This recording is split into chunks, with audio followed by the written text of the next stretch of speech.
Alors, je vais vous parler, dans le domaine de la psychosociologie, si on veut, des questions de résilience, des questions de vengeance et des questions de maltraitance, d'une certaine manière. Parce que la résilience, finalement, on peut considérer que c'est une chose positive, mais c'est aussi une façon d'accepter des situations, de subir et de supporter des situations. Et donc, quelque part, ça veut dire un affaiblissement des anticorps, un affaiblissement de la résistance. Pour ne pas souffrir, on résiste moins. On s'est bien connu ce phénomène-là.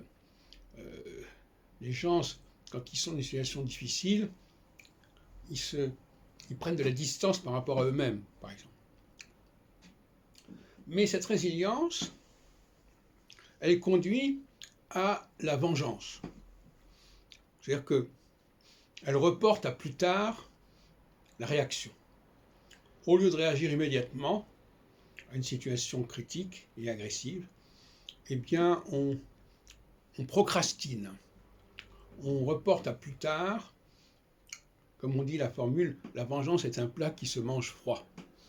On reporte à plus tard la réaction, la contrepartie, et en attendant, on aura subi un certain nombre de maux, d'inconvénients, bien entendu.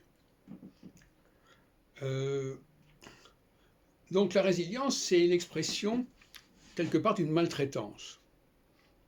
Quand quelqu'un a eu une enfance où il a été maltraité, où il a été on en a disposé de manière autoritaire et arbitraire, eh bien, il n'est pas en mesure de se défendre parce qu'il n'est pas dans la surprise. La meilleure façon de se défendre, c'est d'être dans la surprise. C'est-à-dire, je n'ai pas l'habitude qu'on me parle comme ça. Je n'ai pas l'habitude qu'on se comporte comme ça avec moi. Et quand on a l'habitude, justement, de la chose, eh bien, il y a beaucoup de choses qu'on supporte. Et ça s'appelle de la résilience aussi.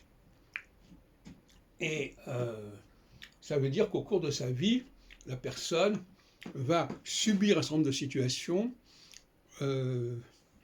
qui sont des situations hostiles, par certains côtés, qui sont des situations de rejet, dont il ne saura pas se protéger en temps utile, et par conséquent, il ne pourra réagir réellement qu'avec un certain délai.